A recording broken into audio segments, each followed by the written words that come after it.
Hi hello నమస్తే welcome to BRK health. నేను మానస. ఈ రోజు మనతో పాటు ఒక స్పెషల్ గెస్ట్ ఉన్నారు, వారితో మాట్లాడు. Hi sir. హలో అమ్మా, చెప్పండి సార్. మీ నేమ్? నా పేరు సుబ్రహ్మణ్యం, డాక్టర్ సుబ్రహ్మణ్యం, ఆయుర్వేద స్పెషలిస్ట్, అమృతం ఆయుర్వేద హాస్పిటల్ అని ఇక్కడ దిల్సుఖ్నగర్ లో హైదరాబాద్ లో ఉంటుందమ్మా. ఓకే, ఎన్ని రోజులుగా చేస్తున్నారు సార్ ఈ ఆయుర్వేదం? నేను ఒక 25 సంవత్సరాలుగా ఆయుర్వేదం ఫీల్డ్ లో ఉన్నా. ఆయుర్వేదిక్ చికిత్సలు అవన్నీ చేస్తుంటాం. చాలా రకాల రోగాలకు ఆయుర్వేద చికిత్సలు అన్ని ఇస్తుంటాం. ఇప్పుడు ఆయుర్వేదం అనేది ఇండియాలో పుట్టిందంటారు కదా సార్, ఆయుర్వేదం ని వాడడానికి అసలు ఎందుకు అనుమానిస్తున్నారు? అంటే దీని వల్ల పైత్యం ఉండాలి, పథ్యం అంటుంటారు, పథ్యం అంటుంటారు, అలాగే వేడి చేస్తుంది అంటారు, దీని టేస్ట్ బాగుండదు. సో ఇవన్నీ కారణాలు ఉన్నాయి. అసలు ఎందుకు ఇది వాడటానికి ఎందుకు అనుమానిస్తున్నారు? మనకు ఇది ఒకటి సనాతనం, అంటే ఎప్పుడో పాతది. ఎప్పుడో మనం పుట్టినప్పటి నుంచి ఆయుర్వేద శాస్త్రం పుట్టింది. మానవులు ఎప్పుడైతే పుట్టారో అప్పటి నుంచి ఆయుర్వేద శాస్త్రం పుట్టింది కాబట్టి అది ఇప్పటికి జనానికి ఓల్డ్ అయిపోయింది. కొత్తది కావాలి. ఇప్పుడు కొత్త హాస్పిటల్ వచ్చింది అనుకోండి, పెద్దది కొత్త హాస్పిటల్ కట్టారంటే అంటే చాలా మంది అక్కడికి వెళ్తారు. అలాగే అన్ని కొత్తవి కావాలి. సో ఇది పాతది వాళ్ళు చిన్నప్పటి నుంచి పుట్టిన దగ్గర నుంచి ఇంట్లో వాళ్ళు ఏదన్నా చెప్తుంటారు, ఇది వాడుకో, ఈ చిట్కాలు వాడుకో, లేకపోతే ఇది వేసుకుంటే బాగుంటుంది, ఈ జీలకర్ర కషాయం తాగండి, లేదంటే పల్లేరు కషాయం తాగండి, ఈ ఆకుకూర తింటే బాగుంటుంది, ఈ కూరగాయలు తింటే బాగుంటుందనో ఏదో చెప్పారనుకోండి, అదన్నీ పాతగా అనిపిస్తాయి. కొత్తదనం కావాలి. రోజు రోజుకు అందరికీ కూడా కొత్తదనం కావాలి. ఒక డ్రెస్ కొన్నా కొత్తదే కావాలి. కాబట్టి కొత్త కలర్ అయితే ఈ కలర్ ఇప్పటిదాకా నాకు లేదు కాబట్టి ఈ కలర్ కొంటానని ఎలా అంటారో, ఆయుర్వేదం పోవడానికి కూడా కారణాలు ఇదే, ఆ ఓల్డ్ అయిపోవడం వల్ల. అంటే తెలిసినవే ఇంట్లోవే వాడుతున్నాము, తెలియనివి ఇంగ్లీష్ మెడిసిన్ వాడితే మనకు తెలియదు కదా, తొందరగా నయం అవుతుందని ఇంగ్లీష్ మెడిసిన్ కే ఎక్కువ వెళ్తూ ఉంటాం. తప్పకుండా అదే అవుతుంది. మళ్ళీ ఎప్పుడైతే అక్కడ కాలేదో, అక్కడ సమస్య అయింది, పరిష్కారం కాలేదు, అప్పుడు ఆయుర్వేదం వెతుకుతున్నారు. ఒకటి, కొంతమందికి అసలు ఆయుర్వేదం ఏంటో తెలియకుండా పోవడం వల్ల వాళ్ళు అక్కడితోనే, అంటే వాటితోనే వాడి ఆపరేషన్లు చేయించుకొని ఇక దాంతో నెక్స్ట్ ట్రీట్మెంట్లు ఏమున్నాయో, ఇప్పుడు ఒక క్యాన్సర్ వచ్చింది అనుకోండి, దాంతోనే కీమోని, రేడియేషన్ ఇలాంటివి ఇచ్చుకుంటూ అలాగే జీవితం లాస్ట్కి ఎండ్ అయిపోతుంటుంది. ఒక కిడ్నీ ప్రాబ్లం వచ్చింది అనుకోండి, వాళ్ళకి ఇంకా డయాలసిస్ అని ఇలాంటి వాటిని వాడుకుంటూ చివరికి అక్కడే ఎండ్ అవుతుంది. కానీ ఆయుర్వేదం ఏంటంటే మనం జీవించడానికి మనకు ఆహారం, మీరు ఇప్పుడు ఆహారం, కొత్త ఆహారం ఏం తీసుకురాగలరు? ఏ కొత్త ఆహారం తీసుకురాలి? మీరు చిన్నప్పుడు నుంచి ఏ తింటున్నారో, మీ వయసు ముసలితనం వచ్చేదాకా కూడా తినే ఆహార పదార్థాలు అవే ఉంటున్నాయి. లేదంటే కొత్తగా ఒకటో రెండో యాడ్ అవుతుంటాయి, ఆకుకూరలో, కూరగాయలో, పళ్ళలో లాంటివి కొత్తవి తీసుకురాలి. అలాగే ఆయుర్వేదం కూడా అలాంటిదే. మీ ఆహారం మీరు ఎంతకాలం ఉండి మిమ్మల్ని కాపాడుతూ ఉంటుందో, మీకు రోగాలు రాకుండా కాపాడగలిగే చికిత్సా విధానం అంతా కూడా ఆయుర్వేదం. దాన్ని సక్రమంగా ఉపయోగించుకుంటే ఎవరికైనా ఏ రోగాలైనా తగ్గించుకోవచ్చు. కానీ కొత్తదనం కోసం ఎదురు చూస్తున్నారు కాబట్టి. ఇంకోటి ఏంటంటే, ఒక అతిపెద్ద సమస్య ఏంటంటే ఆయుర్వేదం కార్పొరేట్ అవ్వలేదు. ఒక కొత్త బిల్డింగు, కొత్త చికిత్సా విధానం కొత్త వస్తే కార్పొరేట్ అయింది అనుకోండి, అప్పుడు ఒకవేళ ఆకర్షించవచ్చేమో. ఎందుకంటే వాటి రుచులు కానీ మార్పించి, మనకున్నవే 6 రుచులు. ఈ 6 రుచులతోనే మనం తీసుకోవాలి. ఇప్పుడు మీరు ఇందాక అన్నారు చేదుగా ఉంటుందనో, వగరగా ఉంటుందనో. మీరు 6 రుచుల్ని సరిపడినంత తీసుకుంటేనే ఆరోగ్యంగా ఉంటారు. తీపి బాగుందని ఎక్కువ తీపి తింటూ పోతే కొన్ని రోజులకు షుగర్ రావచ్చు. ఉప్పు బాగుంటుంది, ఉప్పు నచ్చింది అనేసి తీసుకుంటే బీపీ రావచ్చు. అది పులుపు నాకు బాగా నచ్చుతుంది చెప్పిన పులుపే తీసుకున్నాను అనుకోండి, ఎప్పుడో అల్సర్ ప్రాబ్లమ్స్ రావచ్చు.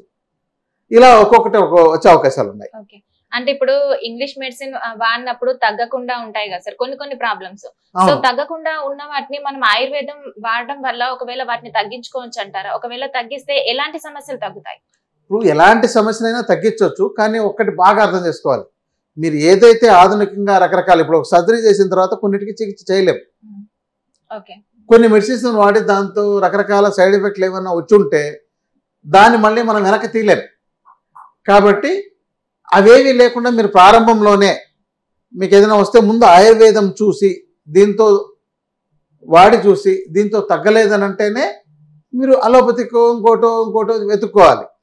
ఆపరేషన్ అవసరమైతే ఇంక దీంతో కాదని తేల్చిన తర్వాత. కానీ చాలామంది అవన్నీ అయిపోయిన తర్వాత వస్తుంటారు.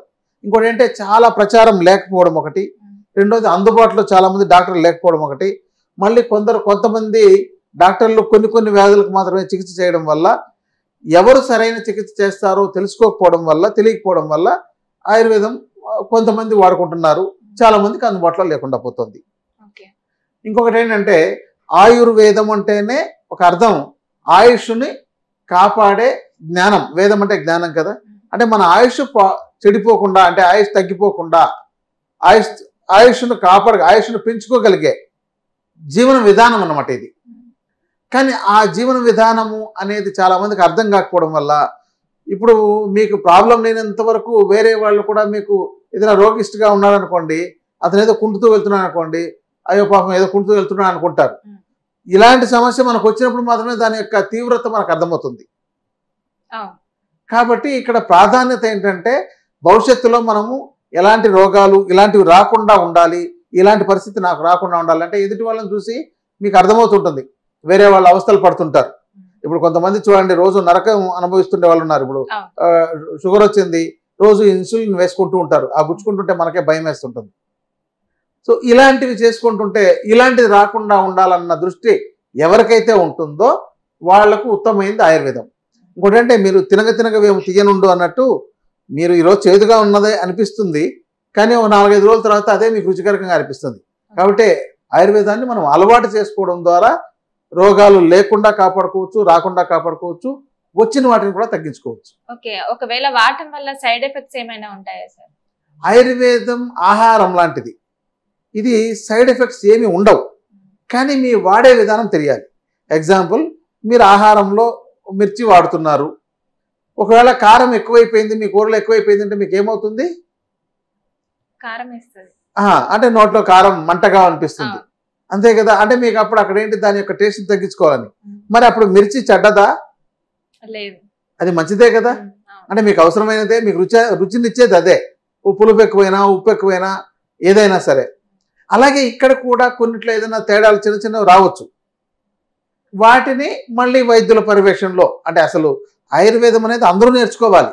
నేర్చుకుంటే వాళ్ళకి అర్థమవుతుంది, నేను ఇప్పుడు ఇది డోస్ ఎక్కువైంది, దీన్ని ఎక్కువ మోతాదు తీసుకున్నాను, దీన్ని తక్కువ మోతాదు తీసుకోవాలి, లేకపోతే పని చేయట్లేదు అంటే ఇది మోతాదు తక్కువ ఉంది, ఇలాంటివన్నీ తెలుసుకోవాలి. ఇప్పుడు ఆయుర్వేదం అంతా మొత్తం మన ప్రకృతిలో దొరికే మూలికలు, ద్రవ్యాలను ఆధారంగా చేసుకొని వాటితో తయారయ్యే ఔషధాలు. ఇవి ఔషధాలు కాదు, ఒక ఆహారం లాంటివి. కానీ మనం అది ఎవరో ఇవ్వాలి కాబట్టి అది డాక్టర్ అనే అతను ఇస్తాడు కాబట్టి అది ఔషధమైంది. అందరూ కనుక ఆయుర్వేదం నేర్చుకున్నట్లయితే వాళ్ళ ఆరోగ్యాన్ని వాళ్ళు కాపాడుకోవచ్చు. ఓకే, మనకి ఏదైనా సమస్య వచ్చినప్పుడు అది ఎన్ని రోజులు వాడాలంటారు?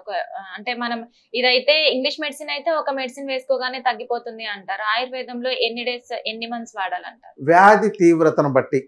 ఇప్పుడు సమస్యలు కొన్ని ఉంటాయి, వ్యాధులు కొన్ని ఉంటాయి.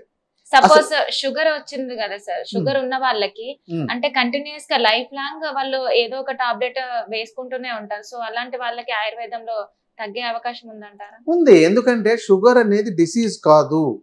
డిసీజ్ అంటే రోగం, ఇది డిజార్డర్. డిజార్డర్ని ఏం చేయాలి? ఆర్డర్లోకి తెచ్చుకోవాలి. అంటే మీ ఆహారము, జీవన విధానము లోపాల వల్ల మీ యొక్క గ్లూకోజ్ పెరుగుతుంది. అది ఇప్పుడు టెస్ట్ చేస్తే, ఇదివరకు అయితే ఓల్డెన్ డేస్లో ఎలా కనిపెట్టేవాళ్ళు? వాళ్ళకు బలహీనత చేయడం, యాక్టివ్గా లేకపోవడం, లేదంటే దాంతో కొన్ని లక్షణాలు చెప్పేవాళ్ళు. మూత్రం పోస్తే దాంతో స్మెల్ ఎక్కువ రావడం అని, లేకపోతే అది ఎక్కడైనా పోసినప్పుడు దానికి చీమలు పడితే అప్పుడు మూత్రంలో కూడా షుగర్ బయటకు వస్తుంది, అంటే ఇతనికి మధుమేహం అనేది వచ్చింది అని అప్పుడు అలా గుర్తించేవాళ్ళు. ఇంకా బాగా నైపుణ్యం కలిగిన వాళ్ళు నాడి పట్టి గుర్తించేవాళ్ళు. సో చాలా చోట్ల అందుబాటులో సరైన వైద్యులు లేకపోవడంతో వాళ్ళ యొక్క వ్యాధులు తీవ్రమయ్యేవి, దాంతో కొన్ని సమస్యలు వచ్చేవి. ఇప్పుడు ఈ ఆధునికంగా రకరకాల టెస్టులు అనేవి వచ్చాయి కాబట్టి ఈరోజు టెస్ట్ చేసుకుంటే తెలిసిపోతుంది. అంటే మీరు దాన్ని ఇప్పుడు మీరు మందు వేసుకోకుండానే మీ ఆహారాన్ని మారిస్తేనే షుగర్ లెవెల్ తగ్గిపోతున్నప్పుడు దానికి మందులు అవసరం ఎందుకు?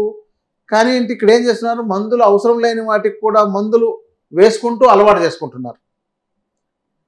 కాబట్టి దీనిని మనం మందులతో అవసరం లేకుండా నేచురల్గా కాపాడుకోవాలనే ఉద్దేశం, ఆ భావం, వాటిని అర్థం చేసుకునే విధానం వాళ్ళలో ఉన్నట్లయితే అసలు ఆ మెడిసిన్ వేసుకోవాల్సిన అవసరం లేకుండా కాపాడుకోవచ్చు.